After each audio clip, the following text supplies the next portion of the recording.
Hi everyone, welcome to another episode of SheR Explores where we talk to different experts about community so you don't have to. Today's guest is Riya Rashmi, a wonderful community curator who does community strategy for consumer brands.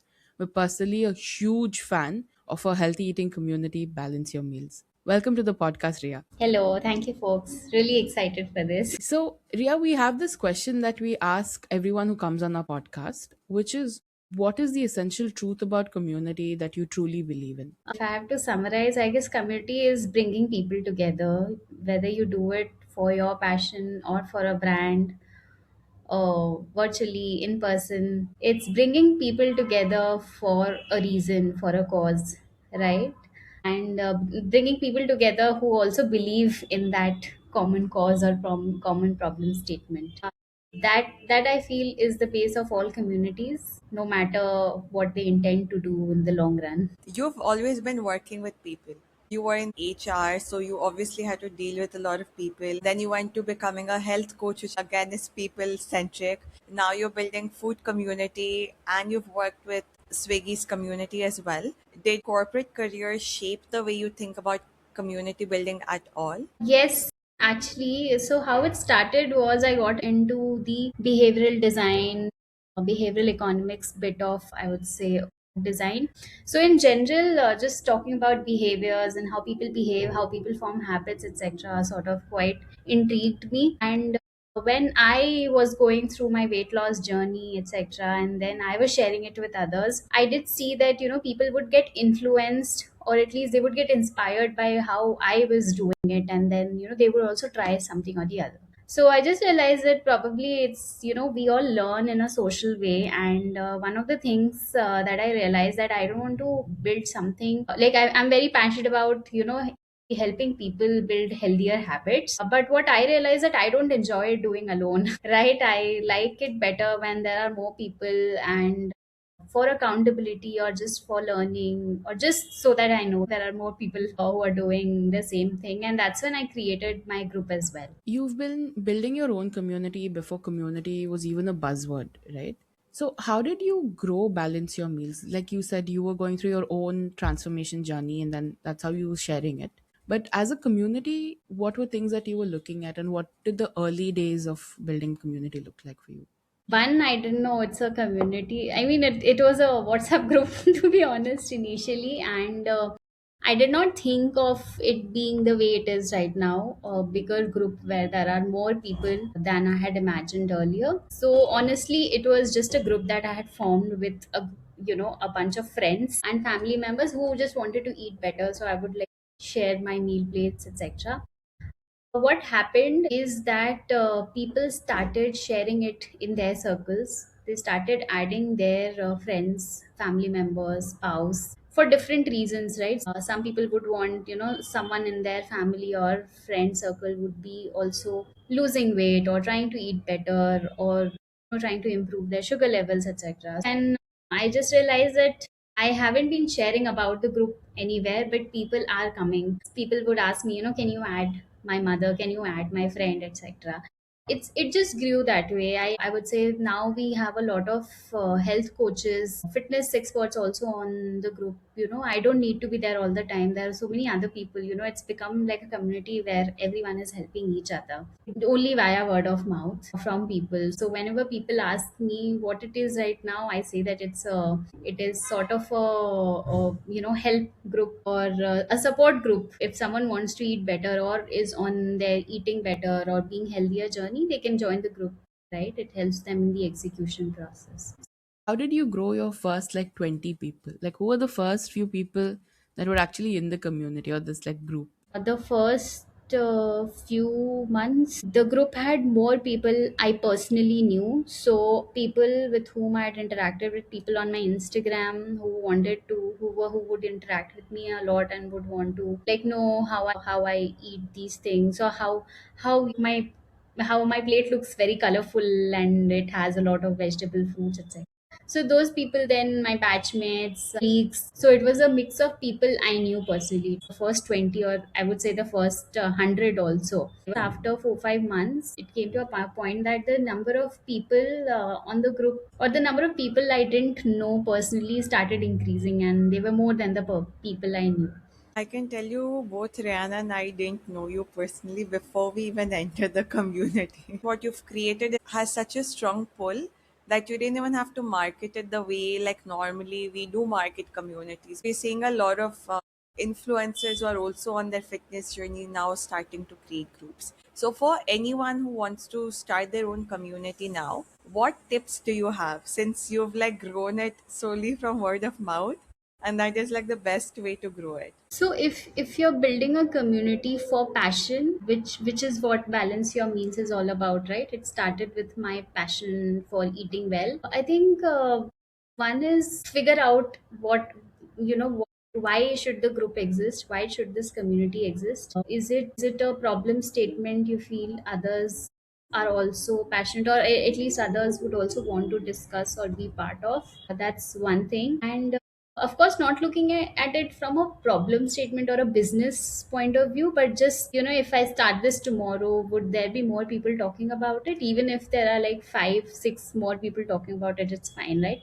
You don't need 1,000 people group right away. And then of course, thinking that what platform works best, because I did it on WhatsApp, but doesn't mean that all communities exist on WhatsApp. It doesn't even mean that all communities exist on, exist virtually, right? Like, for example, my running group, we meet almost every day, or, there are people whom we meet every weekend. We are still a community, we just meet in person and we run together. That's it, right? So I guess purpose and how are, I guess, the first two important points if you're building out of passion. For brands, I guess, answering the question why do they need communities is very important, because as you said, people want to build it for a business purpose, and of course there should be a business purpose to it.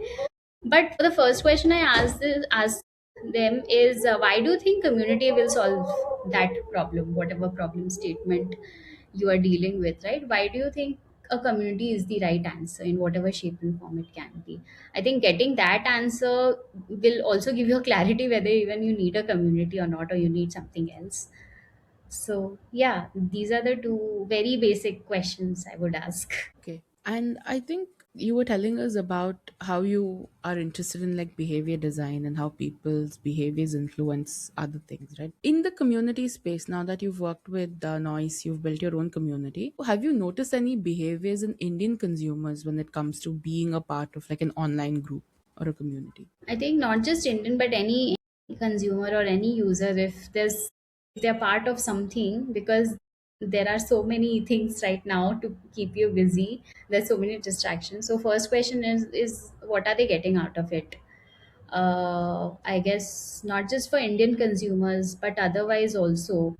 I think one question is that what are they getting out of it? If people feel that this is not what they want, this is not why they signed up, they will leave. And I guess we should be, as community builders, right? We should be also okay with that fact that initially not everybody will align to what your purpose of that community is, and it's fine for people to leave. So I guess one behavior is, if people find value, they'll stay or they leave. And of course there are fence sitters as well in this context, but they'll either exit the group or they'll be silent, and which is fine, right? As community people, you can't do much about it. And a percentage of the community will only be active at all times, or in a given duration that you're looking at, and which is fine, right? A lot of people who are on the fence, or who don't really interact, doesn't mean that they're not looking at what is happening. Probably they are also getting benefited by it, it's just they don't want to be active. So that's the behavior I've seen, that some people,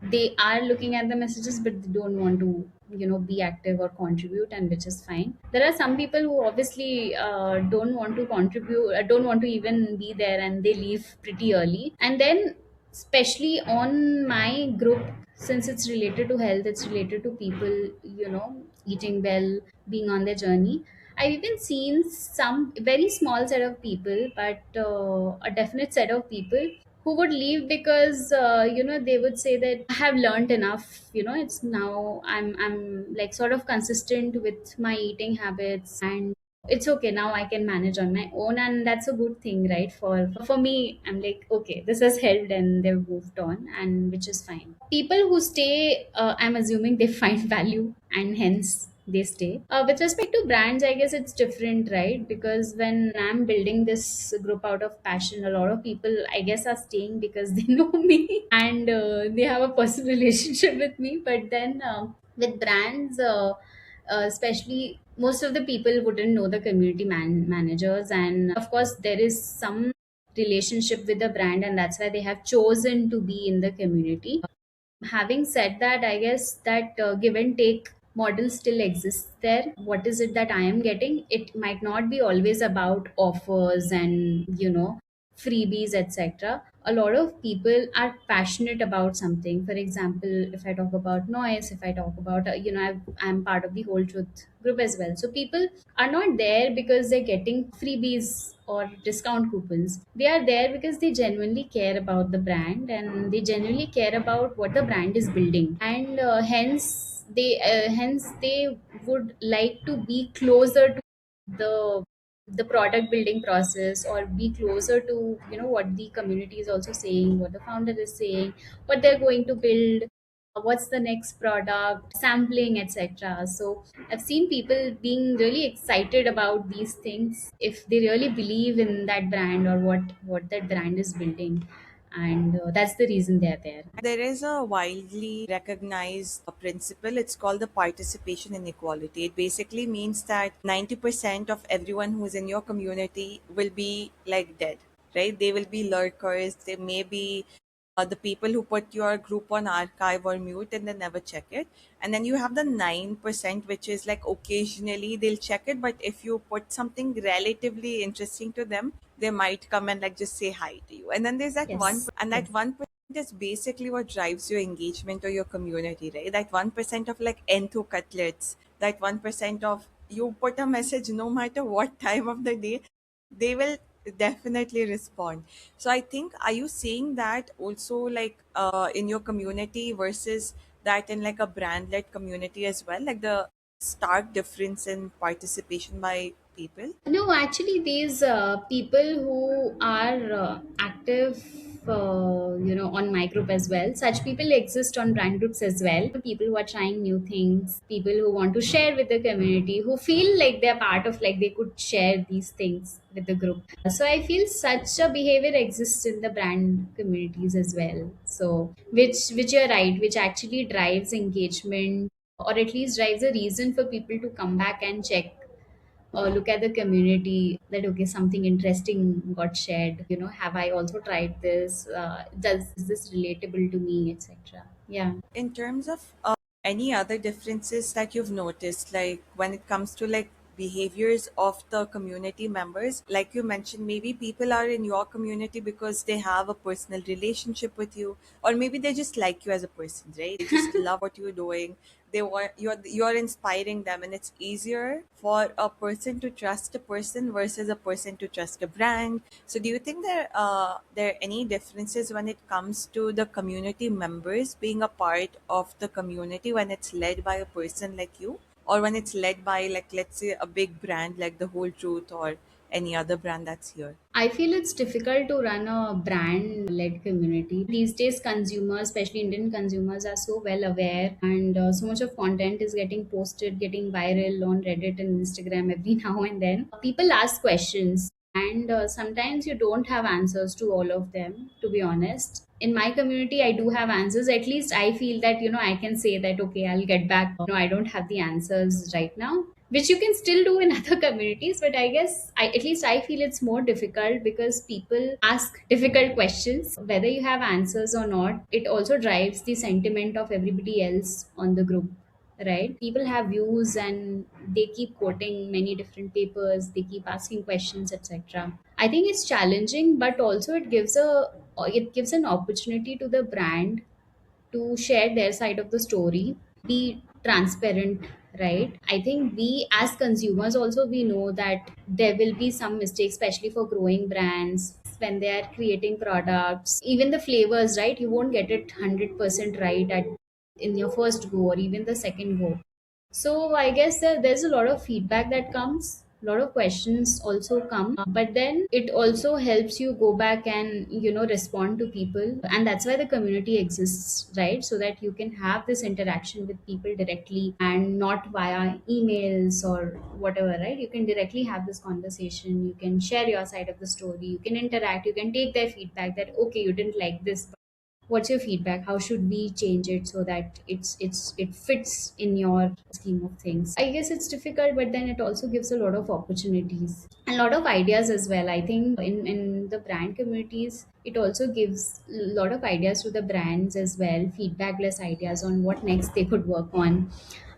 You don't have to actually go to the market and look for people to do FGDs or ask questions for your next product to do sampling. You have these people who are already your fans, so and they would be really happy to sample or even give you inputs. So that's also a two-way thing that works for brands. Yeah, I think it's nice that this is happening right now, because I feel like as community builders and community like managers, we find it quite difficult to convince people about the use of community. Community is like a very slow growth process. It has to run parallelly with all your other marketing activities. How do you define the success of a brand led community? There are phases, right, when you initiate the community, and then when you start looking at the health of the community and whether it's going well or not, or it's growing well or not.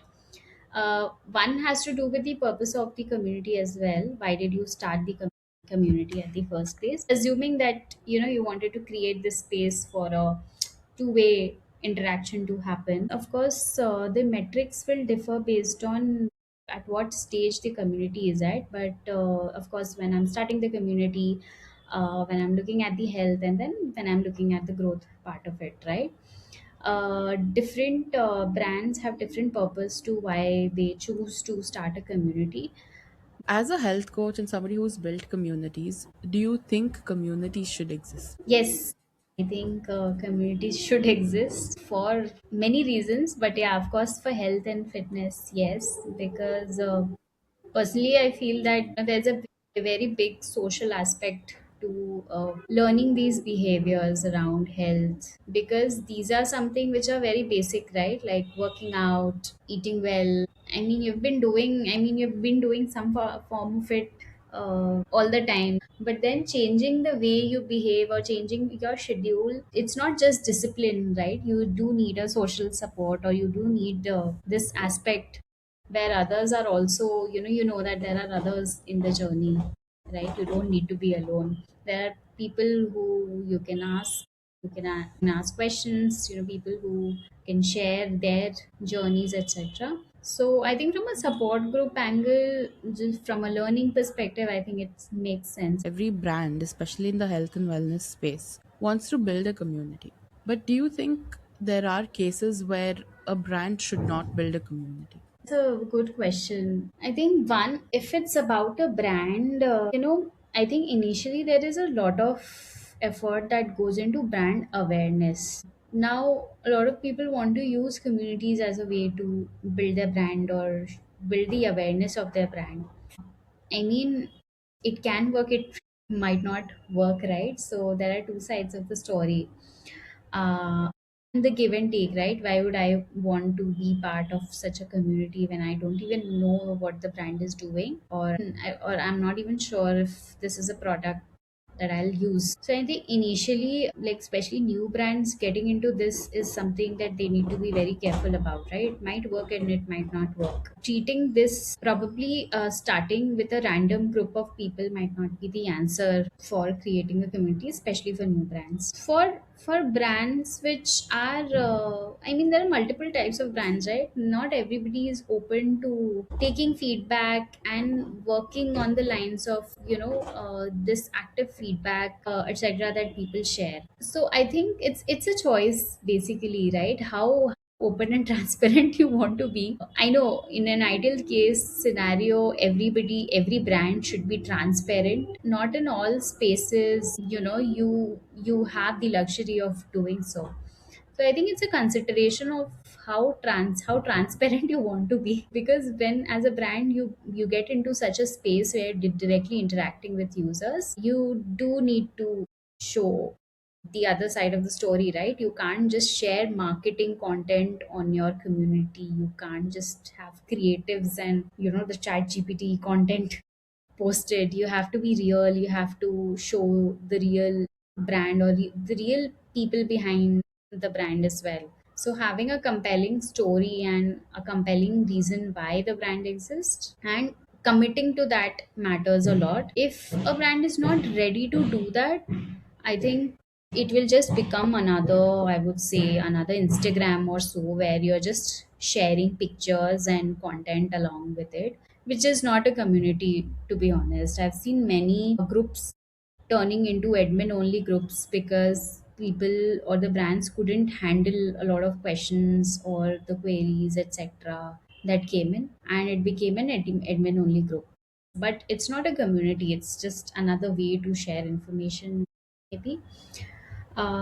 So yeah, these are the few things that are there in my mind right now. No, these are good things because these are the same sort of things that we also talk about, right? That oftentimes community becomes like a customer service channel. There's a couple of brands whose communities we are in, and it goes one of two ways, like you said. One, it becomes just an admin only thing, where again it's like Instagram, it's just one way communication, or because people are unhappy, because often customers have all sorts of complaints. They come to this and they don't have anywhere to redirect these things, and they don't enforce community guidelines strictly. It just becomes like quite chaotic. So we also, as a rule, we don't believe that every brand needs a community, but if you are committed to the cause of community, it's something that you can explore.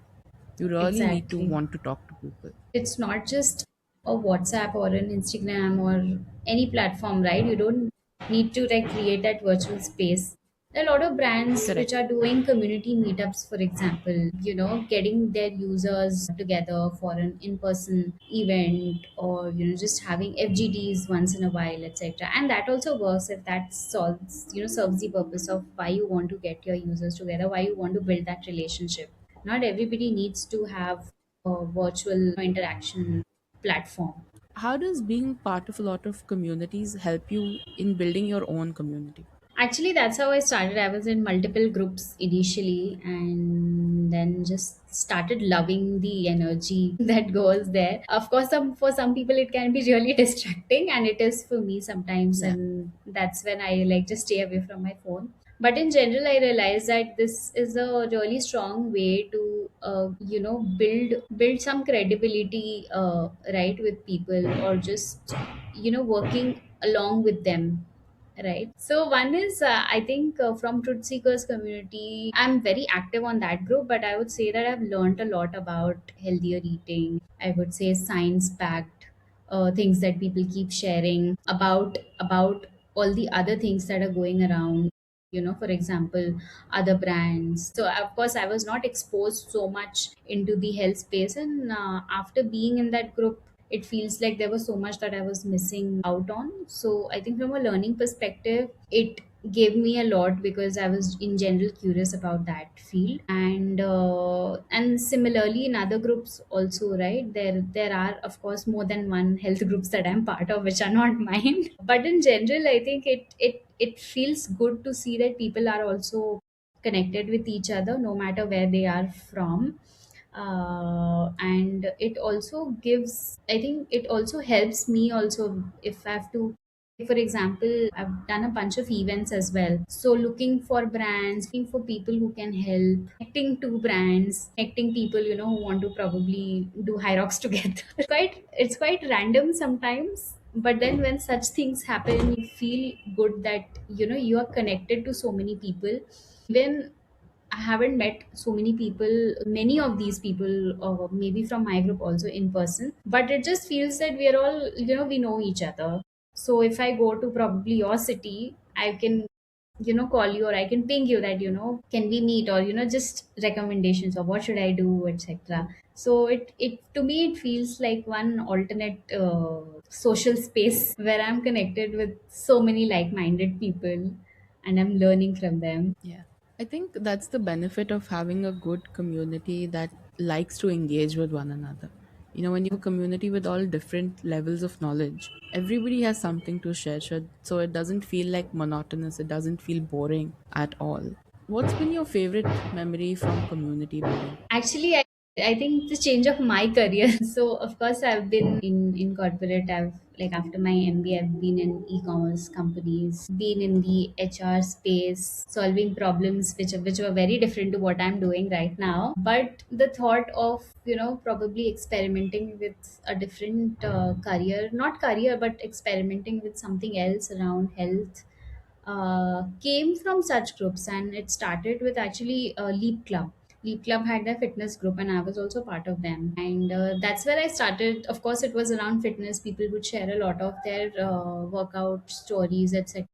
And of course, I would share about my workout, but I would also share about my food. And I always thought that I don't know if it's okay to share about food on this. Eventually, quite a few people encouraged, yeah, food is actually a very important part of being healthy and fit, and that's how it started. And after that, I started my own group. So I would say communities, I think it's like the whole thought that, I could. And then I actually, coming back to the communities, right, I found really nice friends from these groups who I saw were working independently in the health space. And that's when I thought that if they are experimenting, and if they are sort of being able to manage this, why shouldn't I try? I hadn't thought of, like, I wasn't that person, who used to think that I will build a company, or I would, have a startup, etc. But this just happened, and I wouldn't have thought of doing this probably 5 years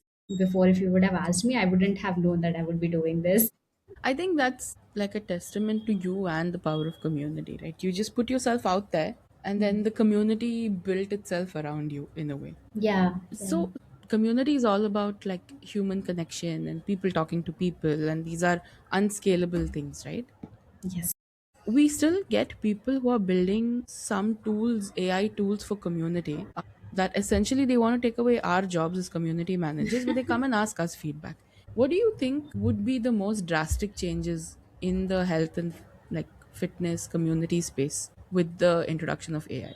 So right now, I guess what I am, or most of us are using it, is for optimization to decrease our workload. Basically, I don't see I don't see replacing my work totally with AI, at least in the human interaction space. That's the persona that we bring to the community. Maybe AI might be able to replace it in the future.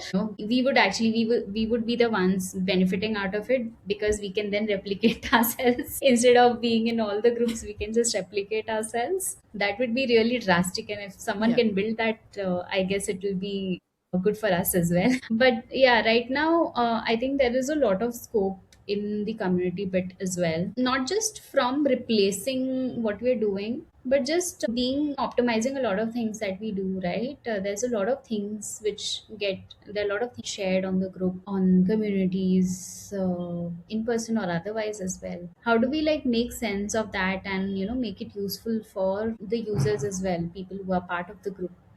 Especially in my group, I feel there are so many useful things that get shared. It's not always possible to make newsletters and do this, do that, but that's one thing that I feel will be really useful. That how do you use all of this wisdom and everything that's there in a community to bring something meaningful out of it? Yeah. And I think as somebody who owns their own community, cloning yourself would be great. But as somebody who works for brands, if you're getting rid of community managers, then that's a little scary. Before we end, Ria, would you like to let the people know what you've been working on and where they can find you? so I've been working on multiple things around the food, health, and fitness space. Of course, communities is something that, we've talked about it at great length. I also do workshops, food related workshops for other brands. I like to do those food experiences at my home as well. And I'm in Bangalore, so if you have similar interests, we can connect. I am on LinkedIn. I am on Instagram as well by Colorfully Healthy. And I love to run. So, if you're in Bangalore, if you're around, you can catch me up. If you've enjoyed our podcast, please don't forget to share, like, and subscribe to our channel and follow all of us on LinkedIn.